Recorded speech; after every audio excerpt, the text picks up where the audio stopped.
Welcome. I will be in this video giving a talk on the history of Thia Frankisk Aldsido, how we were established or came to be. And before doing that, I would like to give an offering to the Helen, the Choda, to ask to guide my mind and my speech as I give this discussion here in the beautiful way.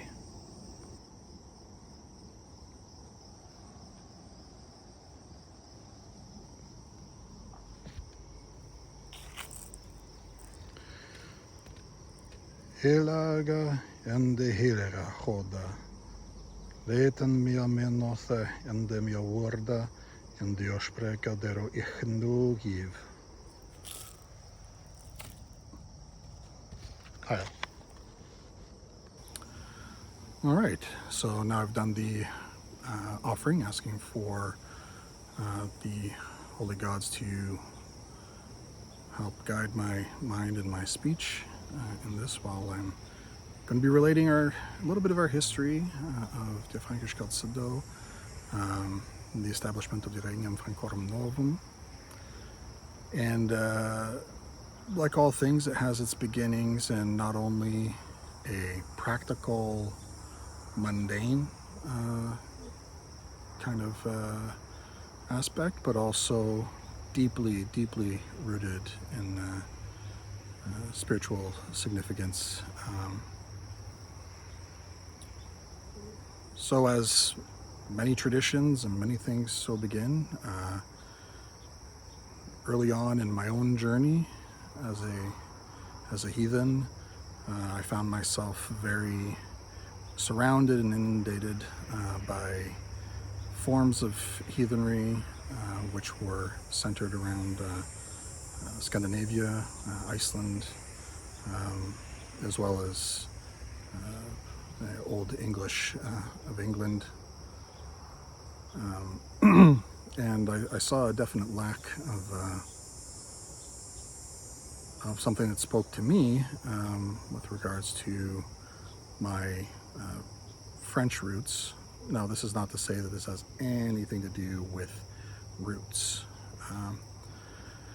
but has something to do with seeing a deliberate, I would say, effort, whether conscious or unconscious, to get away from the Frankish forms of heathenry, those roots that existed, largely because, well, let's face it, due to the efforts of the converted Franks and moving on through the Merovingians and Carolingians and so on and so forth thereafter, Christianization was definitely, at least Catholicism, was promulgated at the biting end of the Francesca. I understand that. And that's a matter for history, right?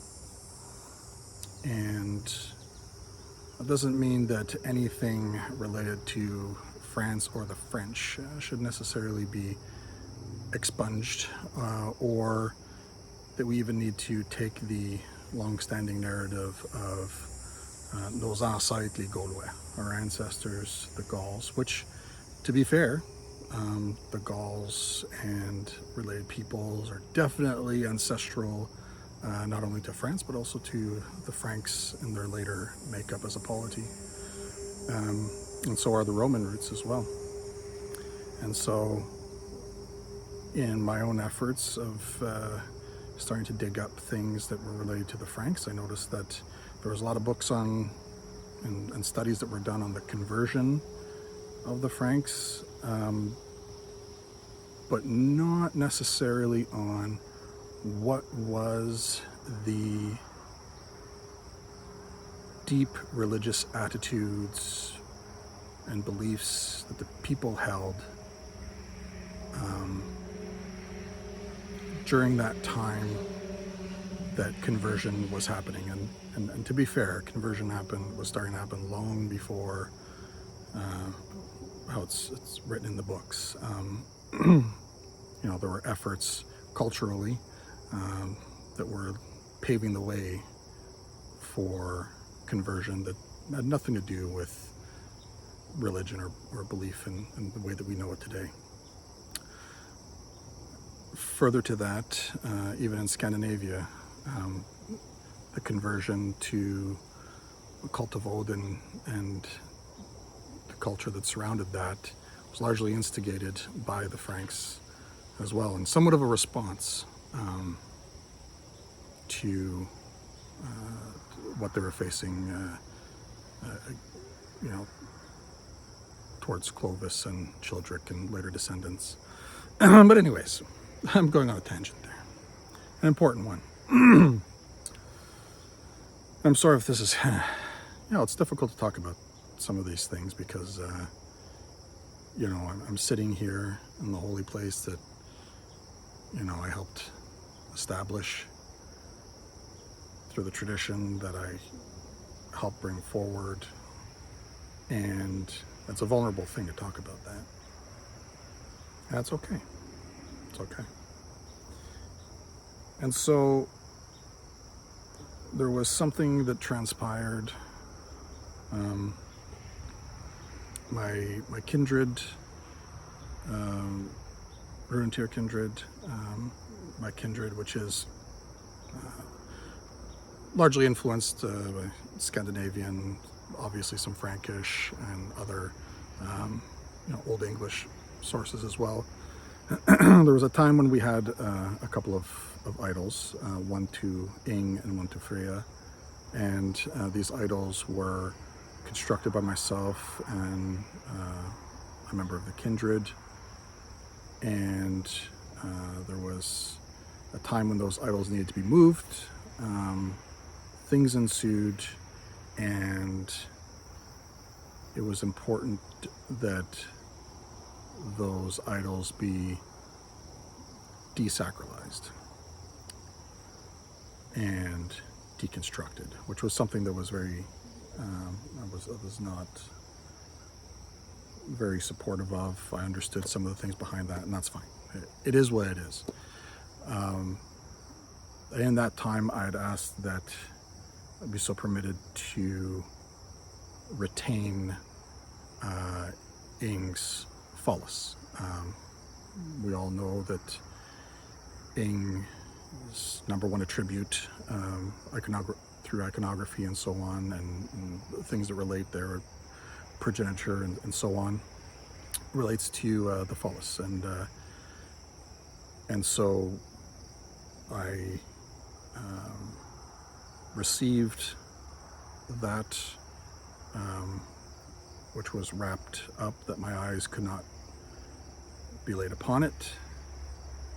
And when I received it, I had what I would constitute as a hierophany, a very profound, direct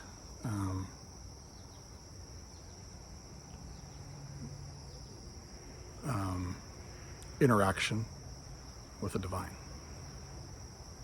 And from there, I was so moved to, this is Ingoroda,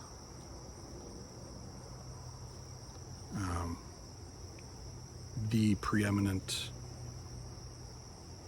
relic within Thia Frankisk Aldsido, and from which my own Heitan, my own name, is derived.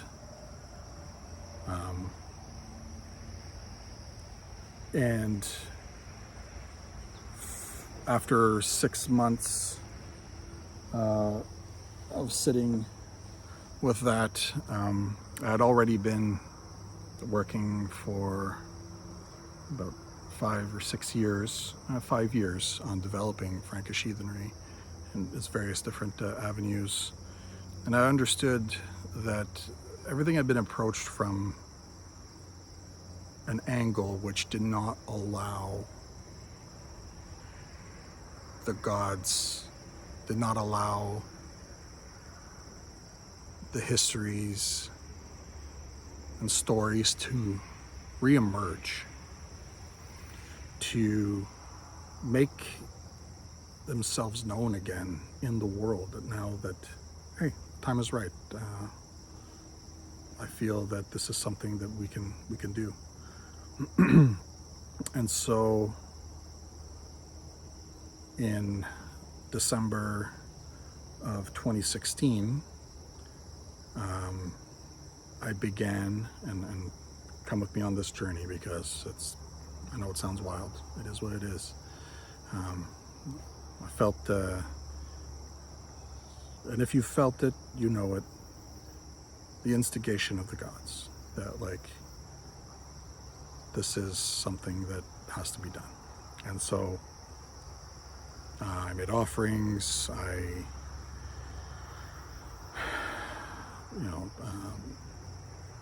took some long looks within myself, spoke to a few others at the time, and decided to formalize Thia Frankisk Aldsido, which is the old custom of the Franks, and with a philosophy in mind that this is not a reconstructed religion in the sense that we had come to know through Reconstructionism, because don't get me wrong, I was quite the Reconstructionist. And Reconstructionist principles are really important to heathenry, absolutely. But this would be a renovated tradition built on consideration. I'll get into consideration another time. It's a pretty deep theological concept when it comes to how we think about things in Thia Frankisk Aldsido. But be a religion of consideration, and that there would be an important formal structure to it that would be able to promote growth, development, the localization of cult centers, and none of it whole cloth, just invented. Like with other heathen traditions, more recently, in recent past, you borrow different concepts and you move them forward in a way that is productive. And that's, I think, a key distinction between Thia Frankisk Aldsido, TFA, and other traditions, is that we're not cutting out, XYZ hundreds of years of history and development and Christianity and all that stuff. Like, it happened. We're not looking to pretend like it didn't happen. This isn't an anachronistic religion. We're not worshiping dead concepts here and archaeological findings. The gods are immanent in the world as it is. And when we're here to receive, and we're here to carry things forward in a way that's of use and benefit, not only to ourselves religiously, but also to the benefit of the gods, that's important. And so that's when we established the concept of not only Thia Frankisk Aldsido, but also the Regnum Francorum Novum.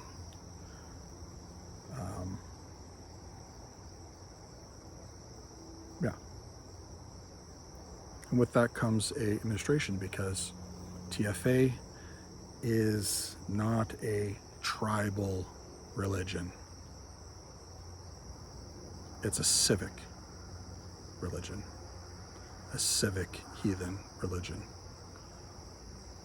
based on people, our interactions, how we relate to ourselves and the land and the gods, and how we can take the old and make it even as though it is new again. And that's the heart of renovation. renovatio. I didn't come up with that. Renovatio is what the Carolingians did to the Merovingian past. It's what the Merovingians did with their Western Roman past. It's what is done. And so I want to take the opportunity to, at this point, kind of plug an important book here. The Formularies of Auger and Markov. This is the translation by Alice Rio. And anyways, I could do a whole other thing on the formularies and whatnot, but the point I want to make is this. These are the kind of, when I sat to think about it, and I really needed to get my bearings. Sometimes I flip open a book and I start reading. And here, basically the passage on page 258, what she's talking about is that the Carolingians had carried on certain Roman ways of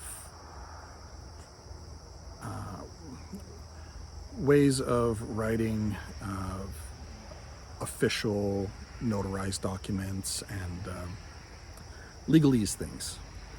And it's a legalese that reached back to that Roman past, which the language utilized there didn't reflect the current administration. And so, as an example, there's speaking of the gesta or gesta, and that these documentary holding locations were not within the municipalia. They were not in a civic repository.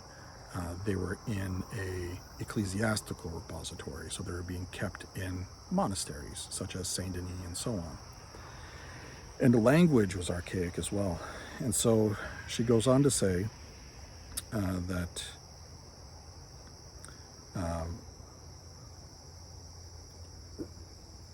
using this form when writing a new document was therefore not the result of an automatic lapse of scribes into an archaic practices in the case of one particular type of document, but a deliberate choice which could apply to virtually any transaction, postulating a complete opposition between practical and symbolic needs may therefore not be the most helpful approach.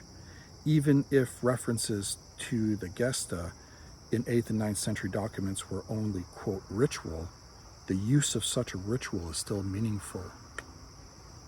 Yeah, that slaps. Absolutely. And so that is when the Declaration of Reversion was penned by myself in all due ritual and form, vellum, using reed, inscribed, and so on. But the Declaration of Reversion, which I'll do another video on, possibly the next one, that was then sent, and this is where I'm like, yeah, this sounds crazy. Yeah, I get it. Was penned and was sealed and sent to the Pope. At that time was Francis, Summus Pontifex of Rome, just laying it out there, just saying like, hey, just so you know, we are returning unto our old ways as we have come to know them today. And we do not deny the fact that the church and like the Roman Catholic Church and the Roman Catholic concept of the triune God was not of use and benefit to Clovis at the time of his conversion, obviously for political needs and whether it's material gain, militaristic gain. Like, look, it was the stories are not much different from many stories of similar types of conversion. And and this is how it is. With that document, then everyone else who comes to Thia Frankisk Aldsido, who is brought into the Farbond, which is our word for our bonds between us, our society, all links back to that document, which was prepared under the instigation of Maro Ing, famed Ing, and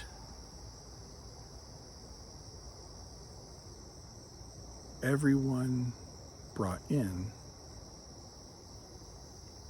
ties back to that event. And that event itself, the signing of the declaration, which was written in classical church Latin, more of a Merovingian bent, in my best attempt at a Merovingian minuscule, but I really allowed myself to not drive this thing, to allow that instigation to hold the pen for a bit.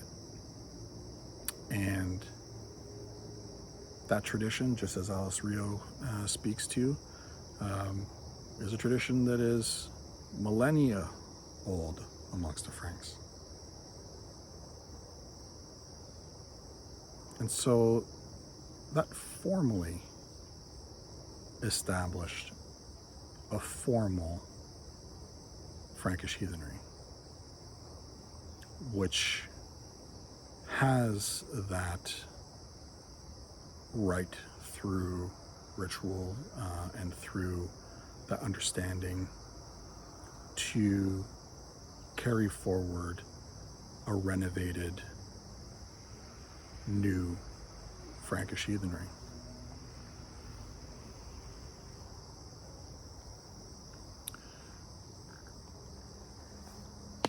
And that's pretty important. Then, as we continued on, others soon joined. I'm not at the point just yet where I'm like, hey, do I give shout outs or do I not? I don't have everybody's necessary consent to be like, hey, I want to give a shout out to you. You were there, you did this, you did that. But anyways, one of the important things was to basically work together. Like, how are we going to practice? What's worship going to look like? What are the foundations of our belief? And so on and so forth. Discussions and things transpired, and then we started to posit how our calendrical, how our yearly liturgical calendar would come together. So, spoiler: the roots of that is from the chronography of 354, and that is like the Philocalian calendar is from the late 4th century. If I'm not mistaken, it was a copy of it was found, I believe, in Corbeil or Laxeuil. Definitely in the Carolingian. I think, again, I'm spitballing here. I seem to recall around the year 900. that it was found again, and then eventually copies were made of it, so on and so forth.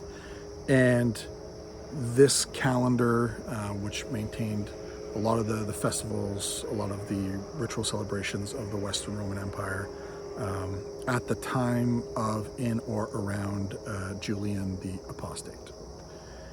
So hey, that sounds like a great place to start. And then from there, we looked at the calendar, the celebrations. Sorry, there's motorcycles going by.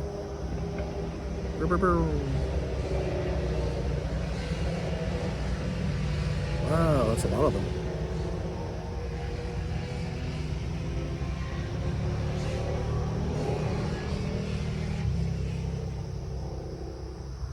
All right, so it was like 12 motorcycles. Anyways, those are things that happen. So from there, we started mapping those onto various cult sites throughout Germania, Belgica, and so on. Anyways, there's a whole process. And with that came what we know as the Fringetal, which is our recounting of our celebrations.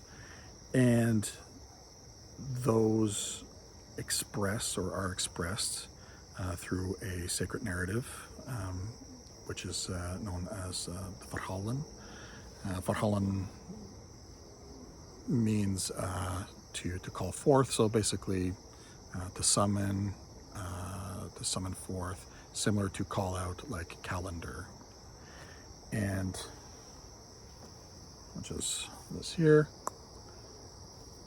And I'm going to do obviously a whole other video segment on that, but this is our sacred narrative of the gods and celebrations in TFA.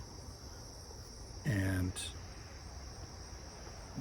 it does not mean that they're like, we absolutely encourage the development of local cults, your own cult sites, and so on, and your own stories. But this is what everybody shares, right? This is collectively ours. And then thereafter, I know it's big, the Companion. The Companion is a guidebook to worship in Thia Frankisk Aldsido. It is large print, right? It's large print as such, so that you can set it down, be standing, and read it if that's so what you choose to do. It's hefty, 500 and some pages. This is not going to teach you teach you about historic Frankish heathendom, like a history book or like a thesis might. This is a companion it's the guidebook to worship in Thia Frankisk Aldsido, right? So it's for us to understand our own religion. So with the Verhalen and the Companion, and so on, that's where we are. And so everything was formalized in 2016. As I said, people have joined, people have come, people have gone. That's the way things go in any group. And from there, I would say that the rest of the best is yet to come. So I guess I'll leave it at that. This is a half-hour video. I apologize. I probably should edit some of this out, but I'm not even the motorcycles. To be fair, I don't really have time for that, and I'm assuming that if you've come here and you're listening to me right now here in the beautiful we amongst the gods, it's because you want to hear it, right? So yeah, take care, and till next time, Happy Frankish heathening. Hell.